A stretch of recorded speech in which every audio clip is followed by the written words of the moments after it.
국민의힘 윤석열 후보의 배우자 김건희 씨의 통화 녹취가 유튜브 채널에서 추가로 공개됐다는 소식 앞서 전해드렸습니다. 법적인 부분 등 자세한 내용을 박지훈 변호사와 좀 짚어보도록 하겠습니다. 어서 오십시오. 안녕하십니까? 예. 가장 관심을 모았던 게 무속 부분이고 그다음에 또 새롭게 저런 말도 했네라고 한 것이 영빈관 대목인데 잠깐 한번 들어보시죠. 이런 거는 누나 저기 내 아는 그 도사 중에 그 사람이 누구죠? 이름은 내가 잊어버렸는데 총장님이 대통령이 된다 하더라고. 근데 그 사람이 청와대 들어가자마자 영빈관을 옮겨야 된다 하더라고. 옮길 거야. 옮길 거예요. 예.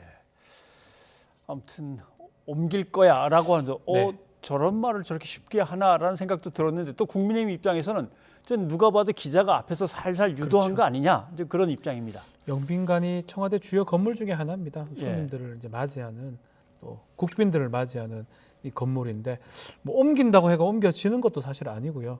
그렇기 때문에 뭐 이걸 뭐 법적으로 문제 있다고 보기엔 좀 어려워 보입니다. 두 사람 대화 간에 했던 거고 본인이 그리고 옮긴 뭐 정확하게 어디 있는지 위치가 어딘지도 정확하게 잘 모를 거예요 아마. 같은 안에 들어가서 확인하지 않았던 사람이라면. 그렇기 때문에 이걸 갖고 뭐라 할 수는 없지만 어쨌든 간에 되게 뭐 편하게 아니 뭐 청와대 다 뭐 할 수 있는 것처럼 대화했던 부분은 좀 눈에 띄는 부분이 아닌가 생각이 좀 듭니다. 어떻게 보면 슬그머니 던져보고 또 허세로 그걸 받고 네. 뭐 이러는 과정인 것 같기도 하고요. 네, 뭐 법적으로 뭐 크게 문제된다 이렇게 말하기 좀 어려울 것 같고요. 이건 어떻습니까? 굿을 우리만 하냐 뭐 이런 뜻인 것 같아요. 네.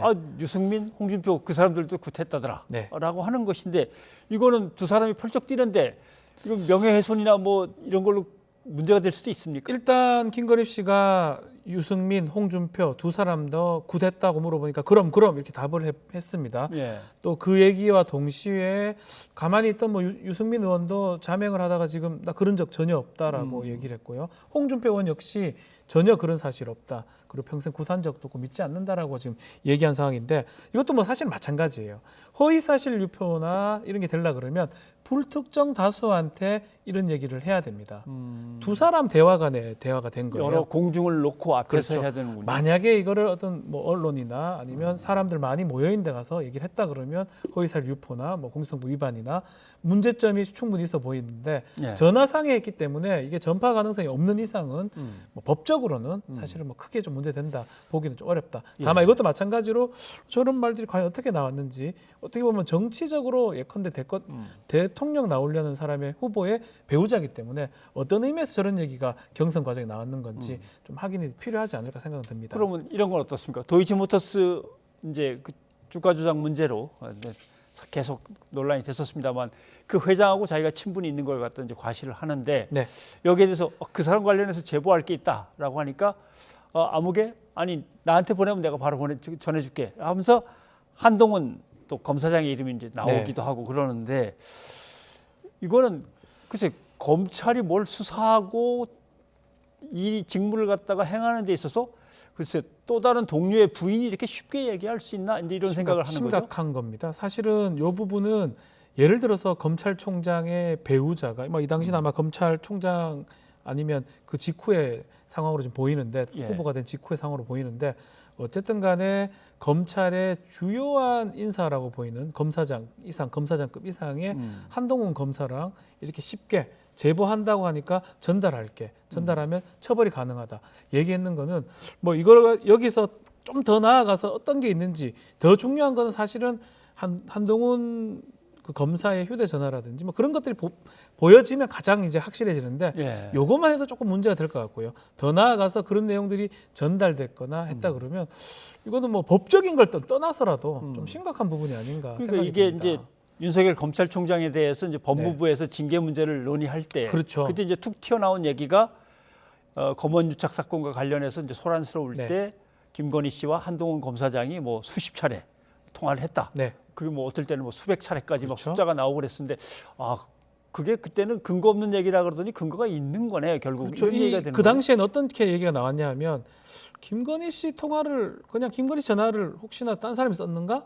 검찰총장으로서 윤석열 총장이 썼는가? 근데 지금 얘기를 종합해 보면 주로 연락을 했을 수도 있고요. 수백 차례 뭐 아주 오랫동안 메시지나 전화가 좀 오갔다고 하면 이런 식으로 전달이 계속 될 수도 있다라는 거거든요. 이게 소위 말하는 비선 실세가 되는 거예요. 예. 검찰총장이 있는 거지 검찰총 배우자가 어떤 행동을 하면 해서는 안 되는 건데 이 전화해서 남편한테 할게 아니면 남편 부하한테 얘기해서 조사시킬게 이런 말 자체가 한다는 게 그 전에 말했던 검언유착 부분하고 맥이 좀 닿아 있다 이렇게 보입니다. 그러니까 전화가 9번, 네. 카톡이 한 300 몇 번, 네, 뭐 이렇게 왔다 그렇죠. 갔다 했다고 그때 이제 문제가 됐었습니다만은 아무튼 수시로 남편의 동료들하고는 뭔가 통화가 있었구나라는 이제 생각을 하게 되는 거고 또 하나는 김건희 씨는 삼부토건의 조남욱 전 회장하고 오랫동안 알고 지낸 사이다라고 하는 건 어느 정도 규명된 게 네. 있습니다. 그런데 윤석열 후보가 삼부토건이 연루된 파주 운정지구를 수사를 맡았었단 말이죠. 그렇죠. 그런 다음에 또 그때쯤에서 골프를 치고 약속을 잡아서 만나고 했다는 것까지 나오니까 이건 뭐냐 이렇게 된 겁니다. 지금 녹취에서 드러났던 것 중에 삼부토건하고 지금 김건희 씨 관계가 상당히 오래됐다는 겁니다. 수십 년 됐다라는 얘기고요. 최소 20년 이상이 됐다고 가정했을 때 예. 결국은 윤석열 당시 중수이과장을 했습니다. 대검에 예. 중수이과장 할 때 삼부토건 관련된 조사를 했던 적이 있습니다. 결과론적으로는 동업자는 처벌이 됐는데 삼부토건은 불기소로 빠졌거든요. 예. 그 이후에 2011년도에 뭐 골프했던 회동했다라는 메모장이 이제 확인된 건 없습니다. 그 의혹 제기가 됐는데 뭐 그렇다면 김건희 씨랑 삼부토건 지금 이 회장하고도 관계성이 있고 그때부터 불기소가 됐고 그 이후에 골프 회동도 했고 결국 결혼까지 했고 이 너무나 관계성이 있고 그런 걸로 혹시 봐준 게 아니냐 의혹이 제기되는 상황이거든요. 예. 그래서 김건희 씨의 저 녹음 내용 중에 법적으로만 따질 건 아니지만 윤석열 후보 측하고 좀 관계가 있는 것 같아요. 막 검사라면 비록 이게 시간이 지났다 하더라도 뭔가 자기의 인간관계 때문에 아무런 그 법적 근거 없이 불기소를 했다 그러면 이건 사실은 상당히 심각한 부분이거든요. 예. 그러니까 그 부분이 지금 뭐 민주당이나 좀 의혹 제기를 하고 있는 상황입니다. 알겠습니다. 그리고 예전에 이제 의혹이 제기됐다가 잦아들었던 것을 다시 이제 꺼내 들게 된 게 있는데 부동산 사업자 정재택 씨, 예. 김건희 씨의 모친이 양 전 검사에게 돈을 보냈다면서 뇌물 공여 의혹을 제기를 했었습니다.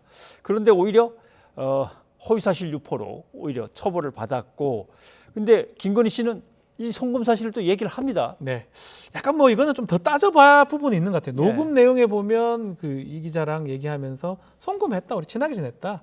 양 검사 부인한테 친하게 지냈기 때문에 사모님한테 전달했다, 송금해준다라는 얘기를 합니다. 네. 그렇지만 이제 정재택 씨가 그때 고소했던 부분은 약간 다 따져보긴 해야 돼요. 과연 뇌물적으로 이게 전달된 건지 아니면 지금 여기는 뭐 송금 자체만 해준 걸로 지금 해가지고 불기소된 예. 부분이 있거든요.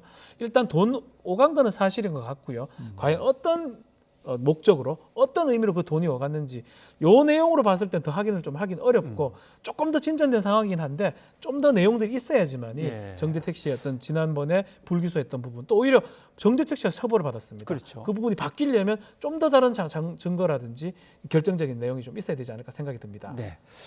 결국 보면은 뭔가 정대택 씨에 대한 정보를 서울의 소리 이 기자를 통해서 좀 얻으려고 했던 게 김건희 씨인 것 그런 것 같고, 같습니다. 예. 네. 서울의 소리 이 기자는 그걸 또 빌미로 해가지고 김건희 씨의 음성이나 내용들을 갖다가 이제 어떻게든 취재를 더 해내려고 이제 네. 전화가 계속 오갔던 것 같긴 한데 문제는 그 녹취록이 공개되고 계속 이렇게 공개되는 상황이 법적으로는 진짜 문제가 없는 겁니까? 만약에 이제 불법적으로 녹음을 했다. 예를 들어서 도청기를 켜놓고 그 자리에서 빠져나갔는데 이 녹음이 된 겁니다. 김건희 씨가 딴 사람하고 대화할 때 예. 아니면 독백하던 게 그러면 이제 법적으로 문제가 되기 때문에 그런 것들은 통신비밀보호법 등으로 처벌받을 수가 있는데 지금 국민의힘 측에서는 문제되는 법률적 문제가 있다면 대응을 할 생각이 있다라고 하는데 이게 사실 대화자 간에 녹음했기 때문에 녹음 자체가 불법일 수는 없습니다. 그리고 허위 사실인지 아닌지가 지금 우리 진행자 얘기한 것처럼 김건희 씨도 이게 녹음할 걸 대충 알고 있던 것 같아요. 뭐 글쎄요. 결정적인 얘기는 없어요. 거짓을 또 얘기한 것도 또 없을 뿐더러 누구를 명예훼손과 또 없기 때문에 그래서 이거 단순 공개를 가지고